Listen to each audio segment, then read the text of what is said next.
Okay. So with that, now I'm going to share what the UDIs are, right, or the undesirable effects. So what are the challenges for getting all of the engineering released in an airplane program? So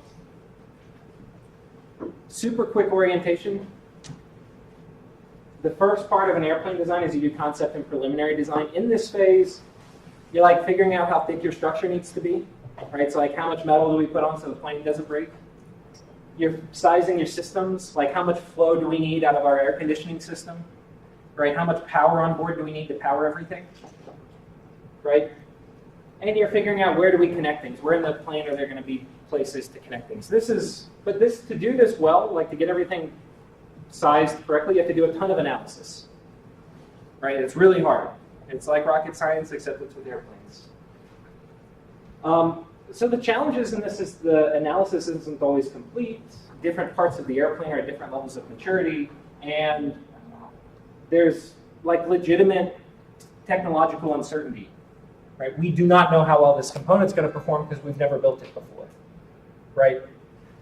But you still have to do your analysis and size things regardless. So that's like the challenge in this phase. What we're going to be talking about is this next phase. So now you kind of know what the airplane should look like. And you have to make drawings for all the parts because we need to make them now. Because it's time to take this piece of paper and turn it into an airplane. In releasing engineering drawings is that step where you do that. So the problem is there's a lot of parts you have to make. There's often 300,000 plus parts, like unique parts. And there's millions of individual parts where one part can be realized multiple times on an airplane. So really complex, right? There's uncertainty in how long it's going to take to do this work for each of these many unique parts. Nobody knows. People guess, right? There's an aggressive timeline. A lot of times the design's immature. Like we haven't always cleared up all these things back here by the time it's time to do all this, right? There's many drawings because you have to imagine we're doing 300,000 parts. There's many drawings open at a given time. And each person in the system is going to be responsible for producing many of those at any given time and reviewing many of them. And another challenge is we end up missing a ton of these dates, which end up potentially jeopardizing the program. Right? And there's also a ton of rework because remember, not all the analysis was complete, but we have an aggressive timeline. Right? So to think about this is like the most chaotic part of this whole program when you're doing this, because you have, instead of like an idea of a system where you're designing a simple system, you've turned it now into hundreds of thousands of parts.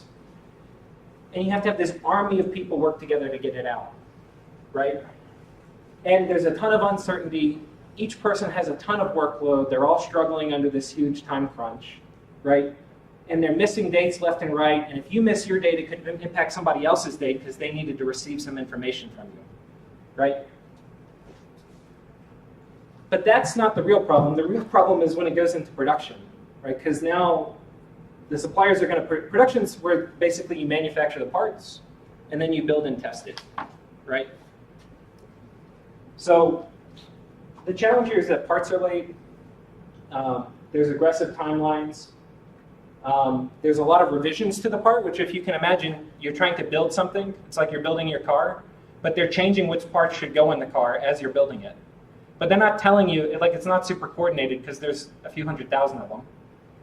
And it's like, did this engineer tell this mechanic that he shouldn't put this part in, he should put this one? Like it's complicated.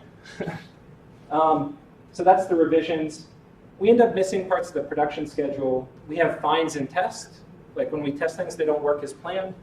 And so ultimately projects may get delayed. So imagine you walk in and you have to manage this, right? This is the legacy. This is how the system is working when you walk in. What do? Right? There's 3,000 people working for you and another 10,000 people working in companies working for you, like other outside companies. Right? It's really complicated. Is there something, what would your agenda be as a leader? Would it be, we're going to hold people more accountable, we're going to get more organized, we're going to track more things? What would it be? It's hard. So that's what we're going to start to deconstruct. And instead of just saying, let's go at the final solution just from telling you the problems. We're going to do it gradually. So the first step is going to be saying, what is the cause and effect between all of these? Which ones of these challenges are caused by things back here? Which ones of these challenges are caused by things, like, for example, do we really have an aggressive timeline, right? If we've got 50% rework built in, how aggressive is our timeline, right?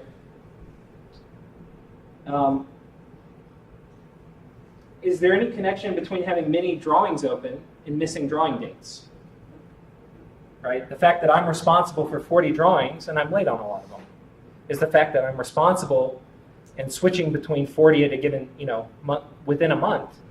Is that possibly responsible for why some of the drawings are open? So that gets us to the first breakout session, which we're going to try. We'll see how it goes. I expect it'll be challenging. But what we want to do is we want to do simply, you don't have to have all these listed in boxes, but we're going to get in groups, like groups of 6, and we're going to say, what is the cause and effect here? What is the main cause and effect that at the end of the day is driving a lot of these challenges in production? Late parts causing late drawings, many revisions, right? And ultimately a late project. Does anybody want to share? I think we probably only have time to really have one group get up and share. But if anybody thinks they have something kind of sort of concise, even if it's not perfect. Does anybody want to share what they have? We'll share. Okay. Okay. Well, we looked at the aggressive timeline challenge. Right. And I think we were very curious as to how that led, or what that would suggest about the work in process related issues. But ultimately, what people may perceive as too much work led to late work. And then that late work just turned around for a rushed product, maybe an unfinished design or incomplete, which led to rework. And also the domino effect of rework for not only your project, perhaps, but how it affects everybody in the design chain. Which then just kind of throws it back into more time pressure because of the rework, and you're right back where you started from. So that was just our analysis of that's really good. Cause and effect of aggressive timeline. Thanks for sharing. That was really good. Anybody else want to share theirs? Now that the ice has been broken and the bar's been set high. Anything? Anybody want to add, like some relationship that we missed there? Well, it's just like the time constraint can lead to lack of analysis, and with no analysis, it's not really sure what the requirements of the problem is. Yeah. And that creates more rework, brings back better farms. Yeah. That's good.